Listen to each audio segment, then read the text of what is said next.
República de Colombia, Diario Oficial, 5 de enero de 2026.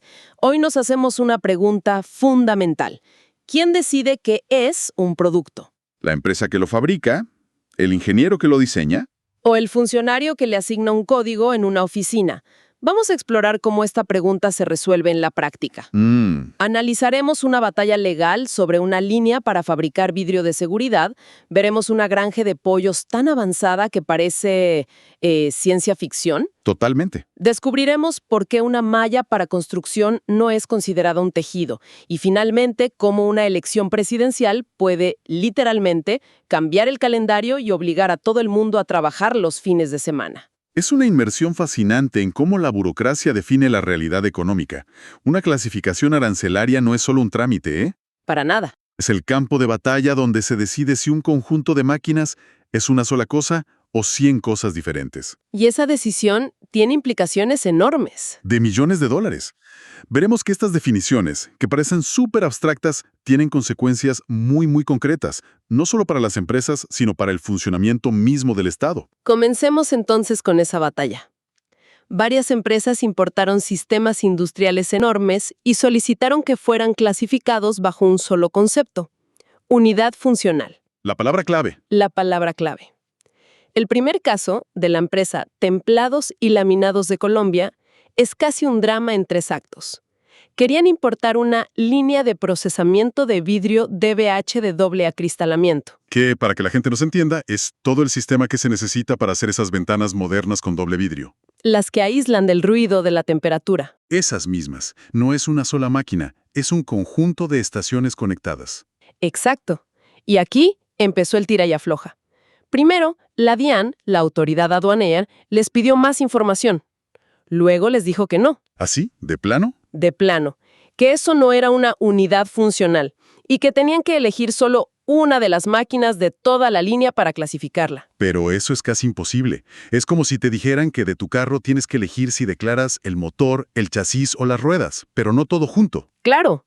Obviamente la empresa se negó, insistiendo en que todo el sistema cumplía una sola función. ¿Y el resultado? El resultado fue que la DIAN declaró la solicitud en desistimiento.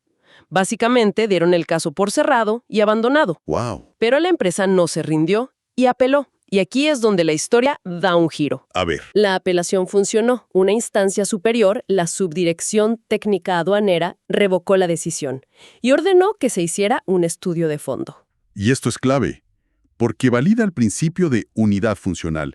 Pensemos en esto como comprar una laptop. Buen ejemplo. Nadie le importa declarando por separado la pantalla, el teclado, el procesador y la batería. Se importa como un solo producto con una función clara: ser una computadora. Tiene todo el sentido. Pues el principio de unidad funcional aplica esa misma lógica, pero a una escala industrial masiva. Se basa en una norma internacional que dice que si un conjunto de máquinas, aunque estén físicamente separadas, trabajan juntas para realizar una función bien definida, Se clasifican como un todo. se clasifican como un todo. Entonces, más allá de la burocracia, ¿qué significa esto para la empresa en términos prácticos? ¿Por qué pelear tanto por esto? ¿Estamos hablando de un ahorro significativo en aranceles o de simplificar un papeleo infernal? Ambas cosas, y son enormes. O sea, imagina tener que hacer una declaración de importación con su respectivo pago de aranceles e IVA para docenas. ¿O cientos de componentes? Sí, no cientos, de componentes por separado. Motores, bandas transportadoras, prensas, selladoras, tornillos. Es una pesadilla logística y contable. Me lo imagino. Consolidar todo bajo un único código arancelario no solo simplifica el proceso a una sola transacción, sino que casi con seguridad reduce la carga tributaria total. Dependiendo de los aranceles de cada parte, la diferencia puede ser de miles o incluso cientos de miles de dólares. Entiendo. Están pagando por la certeza. La pelea no es solo por el dinero de hoy, sino por la previsibilidad de sus operaciones a futuro. Exactamente. Al final del estudio, la DIAN describió todo el proceso: la máquina que lava el vidrio, la que posiciona los marcos, la que lo prensa, todo. La que lo sella, la que inyecta el gas. Todo el sistema. Y concluyeron que, a pesar de las sugerencias de la empresa, la función principal, el corazón de toda la operación, era el prensado. El prensado. Por lo tanto, todo el sistema, con todas sus partes, fue clasificado simplemente como prensas. Un solo código para un sistema enorme. Y este mismo principio se repite en otros casos, algunos realmente sorprendentes. Por ejemplo, el de Avidesa de Occidente, que importó un sistema de ambiente controlado para pollo de engorde. Este es uno de mis favoritos.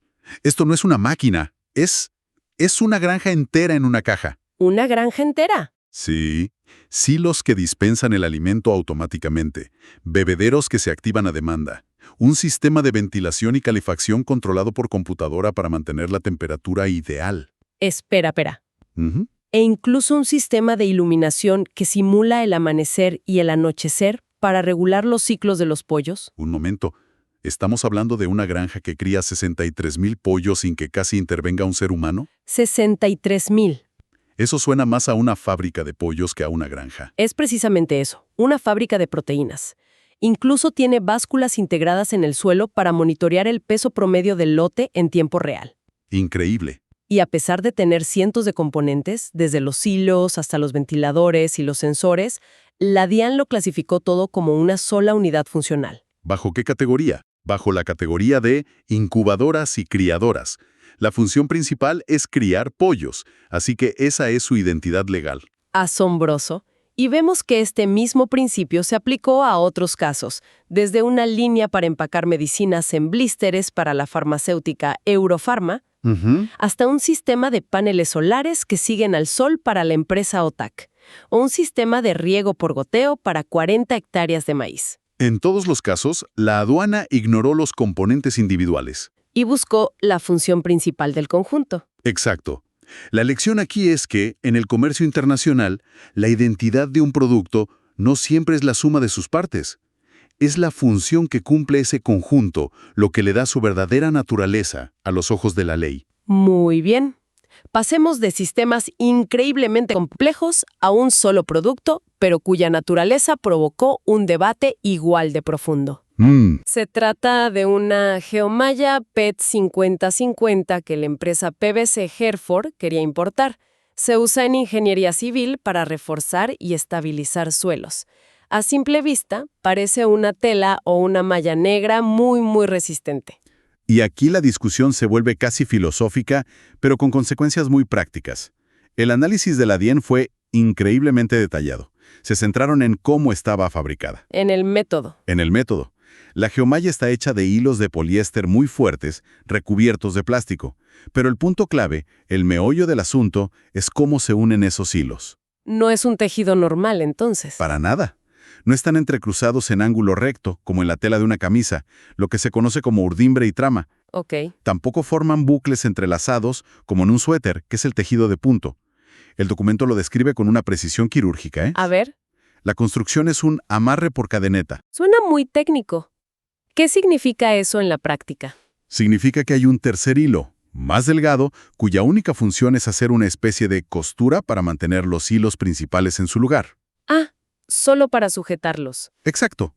Ese hilo de amarre no aporta a la estructura ni crea una superficie textil por sí mismo, solo sujeta las partes. Según la lógica de la clasificación arancelaria, si no hay un entrelazado de hilos que crean una tela por sí mismos, entonces No es un tejido. no es un tejido. Parece una distinción increíblemente sutil. ¿Por qué importa tanto si los hilos están entrecruzados o simplemente amarrados? ¿A quién le beneficia esta diferencia? Le importa muchísimo al importador y al fisco, porque determina en qué capítulo del arancel de aduanas entra el producto. Claro, los impuestos. Los tejidos tienen su propio capítulo, con sus propias tasas. Pero al determinar que esto no es un tejido, sino una red confeccionada, la DIAN lo envía a un capítulo completamente diferente. O sea, le cambia el código arancelario por completo. Por completo. En este caso, fue clasificado como las demás redes confeccionadas de materia textil sintética. Entonces, lo que me dices es que la intención del fabricante o el uso final del producto importan menos que el método de construcción. Mucho menos. El cómo se hace define lo que es. En este mundo sí. La técnica de manufactura es la identidad legal del producto. Una decisión que parece sacada de un manual de ingeniería textil acaba teniendo un impacto económico directo y define la categoría del producto para siempre. Es un recordatorio de que en el comercio las palabras y las definiciones tienen un poder inmenso. Totalmente. Hemos visto cómo las reglas técnicas pueden definir la naturaleza de un objeto físico, desde una granja de pollos hasta un rollo de malla. Pero las reglas también pueden redefinir algo tan abstracto como el tiempo. El tiempo. El tiempo. Nuestra siguiente resolución muestra cómo una ley electoral puede literalmente cambiar los días que son hábiles para trabajar en el Estado. Así es. Damos un salto a una resolución de la Aeronáutica Civil, la Aerocivil, fechada el 2 de enero de 2026. Es un documento muy corto y directo. ¿Y qué dice? En él, la entidad declara que todos los sábados del mes de enero, más el lunes festivo 12 de enero, serán considerados días hábiles para efectos de trabajo. Vaya, una emergencia a principios de año. ¿Por qué de repente necesitan que sus funcionarios trabajen fines de semana y festivos en enero, que suele ser un mes tranquilo? La respuesta no está en un problema aéreo, sino en el calendario político. Ah, claro. La resolución lo explica sin rodeos. La elección presidencial de Colombia está programada para el 31 de mayo de 2026. Ok. Y para proteger la integridad de las elecciones, existe una ley muy importante. La Ley 996 de 2005, que todos en el sector público conocen como la Ley de Garantías Electorales. ¿Y qué establece esa ley? ¿Cuál es la garantía? Su objetivo principal es evitar que los gobernantes de turno usen los recursos y contratos del Estado para favorecer a sus candidatos o, bueno, para influir en el voto de los ciudadanos. ¿Tiene sentido? Para lograrlo, el artículo 33 de esa ley impone una restricción drástica. Prohíbe la celebración de contratos de forma directa por parte de todas las entidades públicas durante los 4 meses anteriores a la elección presidencial. A ver, hagamos cuentas. 4 meses antes del 31 de mayo de 2026, Nos lleva al 31 de enero de 2026. eso quiere decir que la Aerocivil tiene exactamente un mes, enero, para firmar y cerrar todos los contratos que necesita para funcionar el resto del año. Exactamente. Contratos de mantenimiento, de servicios, de suministros, de personal. Todo lo que no esté ya asegurado debe quedar listo antes de la medianoche del 31 de enero. Y después de esa fecha se congela todo. La capacidad de contratación de la entidad queda, pues, congelada. Por eso la resolución. ¿Están en una carrera contra el reloj? ¡Claro! Habilitar los fines de semana no es una opción. Es una necesidad para que los equipos de contratación, presupuesto y jurídico puedan sacar adelante todos los procesos. Es increíble. Es la consecuencia administrativa directa de una regla democrática. Muestra una tensión fascinante entre la necesidad de transparencia electoral y la necesidad de eficiencia operativa del Estado. Es un equilibrio delicado. Para garantizar una elección limpia, paralizan parcialmente la administración pública. Es un compromiso que hace la sociedad, y vemos cómo la administración se adapta. La resolución no solo les dice que vayan a la oficina. Un detalle interesante es que menciona explícitamente la opción del trabajo remoto, Ah, mira. reconociendo las nuevas realidades laborales. Es el aparato estatal que a veces percibimos como lento y rígido, mostrando una capacidad de adaptación y movilización impresionante cuando se enfrenta a un plazo inamovible impuesto por la democracia. En resumen, hemos visto hoy cómo las decisiones burocráticas, que a menudo parecen áridas y lejanas, están llenas de lógica, drama e ingenio. Totalmente. Definen la identidad de todo lo que nos rodea, desde un sistema para criar 63,000 pollos hasta la naturaleza de una malla. Y cómo las grandes reglas del juego político, como una elección, desencadenan una cascada de efectos prácticos que obligan a la gente a correr para que el país no se detenga. Y para dejar una idea final, volvamos a esos costos mencionados en los documentos. Los costos de los trámites. Sí, las empresas pagaron entre 700,000 y 1,400,000 pesos solo por solicitar el estudio de clasificación. Esto no es el arancel, ¿eh? No, es solo el costo del trámite para obtener el código. Exacto. Esto nos lleva a una pregunta económica más profunda. ¿Cuánto vale la certeza? Buena pregunta. ¿Qué cálculo hace un director financiero para justificar no solo ese pago, sino los costos de abogados y el tiempo invertido, a veces con apelaciones, solo para tener un número definitivo en un papel? La respuesta debe ser compleja. Pues, la respuesta nos dice que en la economía global, la previsibilidad no es un lujo, es uno de los activos más valiosos que existen.